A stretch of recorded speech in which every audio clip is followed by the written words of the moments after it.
Hi and welcome to the Malat cookery channel. So today we're making part baked bread.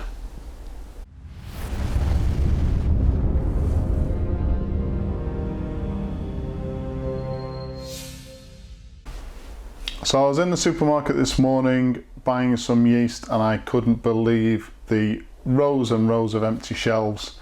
Obviously down to the coronavirus outbreak and people bulk buying, but it was mainly processed food that had gone off the shelves. Things like meats, but especially bread. There was no bread left in this major supermarket and that was quite shocking. But the baking aisle that I was interested in, those shelves were absolutely full. There was literally no problem there whatsoever. So I thought, I'll tell you what I'll do. I'll make a video today, show you guys how to make part baked bread, which obviously you can put into the freezer and then have it at a much later date, a month, 2 months down the line. So the only real downside to part baking bread is it only really works with smaller pieces of bread like rolls, sub rolls and baguettes. With a larger piece of bread like a 2-pound loaf, part baking still means that we have to get the internal temperature of the bread high enough to bake, but without actually fully baking the outside. A large loaf like a 2-pound loaf, to get that internal temperature high enough, the time taken means that the outside of the loaf is almost fully baked anyway. But with a smaller piece of bread like a roll, sub roll or baguette, that internal temperature can be reached quicker without the outside of the roll actually baking fully. So once the internal temperature is reached, we take those rolls from the oven, cool fully on a wire rack as you would normally. We then wrap in cling film or food wrap and straight into the freezer. Then in a month or 2 months time, we can take those rolls from the freezer, take them out of their food wrap, cook from frozen if you like, at the same temperature you would normally for a loaf of bread. And the cooking process then will be around 10 to 15 minutes until they're fully browned on the outside, and those rolls will come out of that oven as fresh as they were if you actually did them from scratch that day. And that's a real advantage of part baking bread. So as usual, a full list of ingredients will be given at the end of the video, so let's have a look at those ingredients now and anything else we're going to need for today.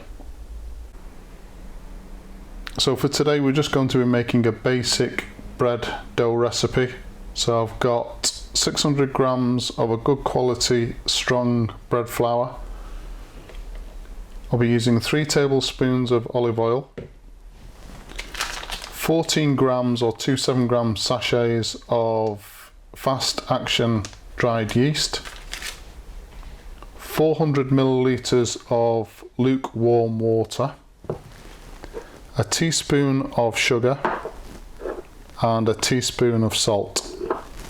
And this is enough ingredients to produce 8 decent sized bread rolls. So first thing we do is to add all of our dry ingredients together, mix those through thoroughly. So I'm going to be using a food mixer with a dough hook attached to make the dough. So I've placed our flour into the bowl for the food mixer and add in the salt, sugar, and give that a mix. Then our fast action dried yeast,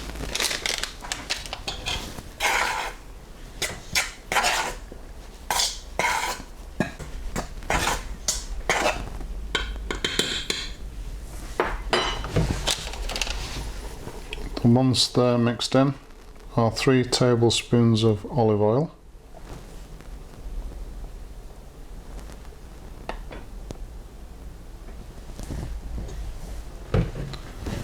and take some of the flour up into the spoon to get all of that olive oil out.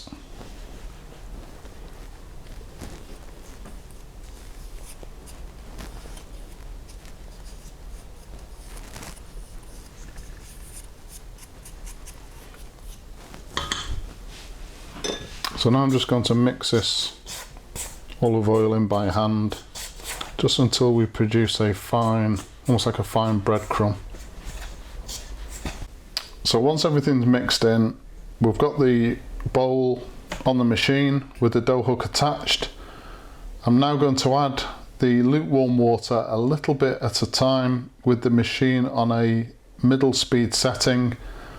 Once we get a really good hydration of the dough, we may need all of that water, we may not.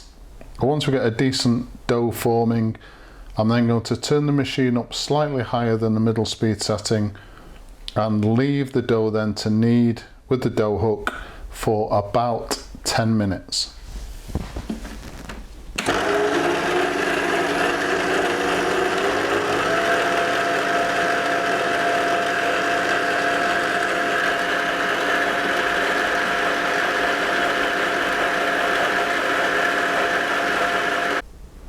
So once the dough has come from the machine, so we've kneaded it for 10 minutes with the dough hook, I've lightly oiled a large bowl, shaped the dough and placed it into the centre, covered with cling film or food wrap. This is now going to go into a warm part of the house until the dough has doubled in size. Okay, so the dough has now doubled in size. I'm now going to use a set of scales to divide the dough equally into 8 pieces, but I just want to show you this. So for anybody who's over the age of maybe 45, here's a bit of TV cookery program nostalgia. The Galloping Gourmet, it says there, Graham Kerr. So that must have been in our family for quite some time.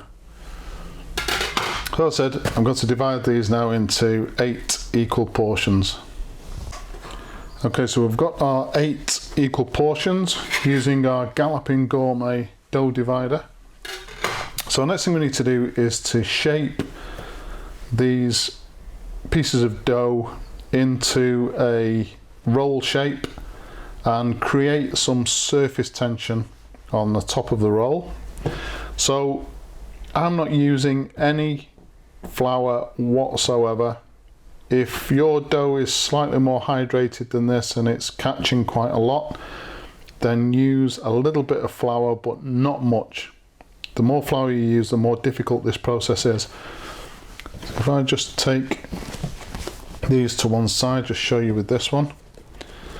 So you take our piece of dough, flatten it out a little bit, and then all I'm going to do first is just take an outside piece, keep turning, and just fold that in. Do that about 6 or 7 times until it starts to form this circle. We then want to turn it upside down, and the reason for not using flour is because I want that centre bit of this dough to grab onto, not stick to the work surface, but grab onto the work surface so that it doesn't turn over. I'm then going to place the heel of my hand on the work surface and keep that there. So what I don't want to do is my hand to rotate like this. And all I'm going to do is grab hold of the dough and then work the dough around, keeping the heel of my hand on the work surface. I'm applying a little bit of pressure to the dough itself, but what I'm doing is I'm allowing the dough to turn without actually turning over. And very quickly that creates a lot of surface tension and a really decent shape to our bread rolls. So that really simple technique works very effectively, but as I said, if we have flour present on the work surface or too much flour present, what will happen is as I'm rolling that dough around, it has a tendency to roll over as well, which is what we don't want to do, because we've still got our creases underneath, but that top bit of the dough has a really decent amount of surface tension and looks great. So we just carry on and do that with all of our pieces of dough.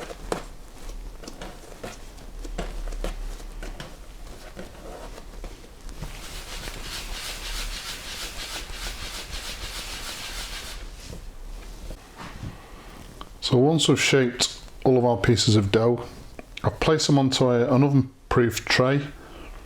Lightly dusted this tray because I know in the past I've had a little bit of difficulty with bread sticking to this particular tray, but if you've got a decent non-stick tray you won't have to dust it with flour first. It's just getting to know what equipment you've got in your kitchen. Next thing to do is I'm just going to dust lightly with flour. I'm then going to cover this tray now with food wrap or cling film, place into a warm part of the house again, but just for about 10 minutes. I don't want to have these double in size. I just want to go through a second proofing just so they start to expand.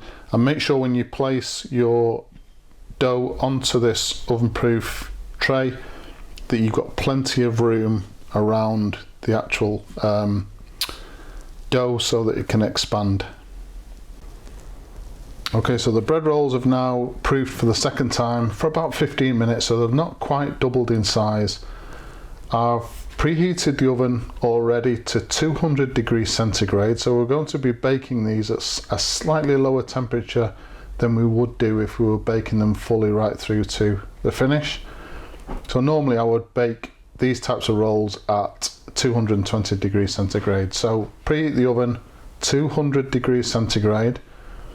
Obviously I'm going to be removing the food wrap or cling film before they go into the oven. So I'm placing these into the center of the oven and I'm going to bake them for between 12 and 15 minutes. So as I said at the start of the video, we want to bake them fully on the inside so they don't collapse, but we don't want them to brown on the outside.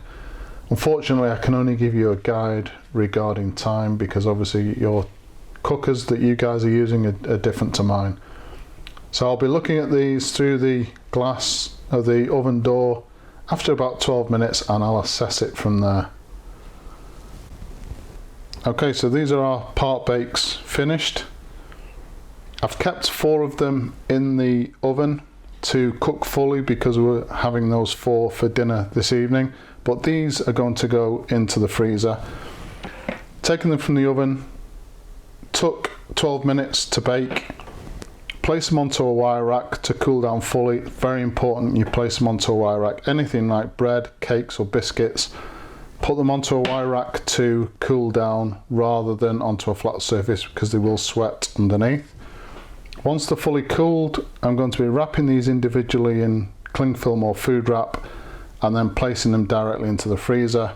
It's entirely up to you guys how long you keep them in the freezer, but all I can say is I've had homemade part bakes in the freezer for 3 months, taken them out, baked them, and they've been just as fresh as the ones that were sat in there for a month.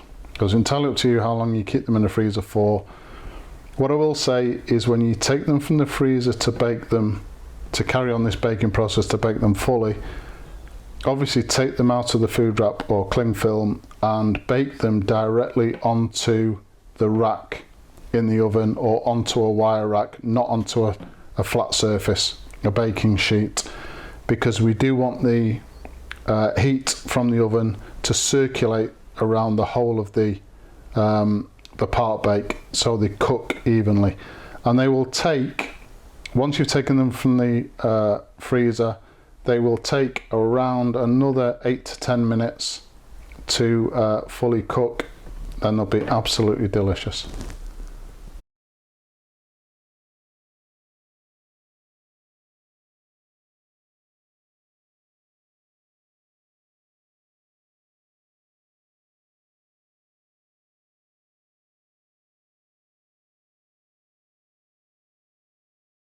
So that's it, part baked bread, really easy to do, and at times like this or around Christmas when the shops are full, you don't really fancy going out, it's one less thing to worry about because you'll have a freezer full of bread. Please subscribe to the channel, and as usual, if you've enjoyed this particular video, hit the like button. Thank you very much for watching.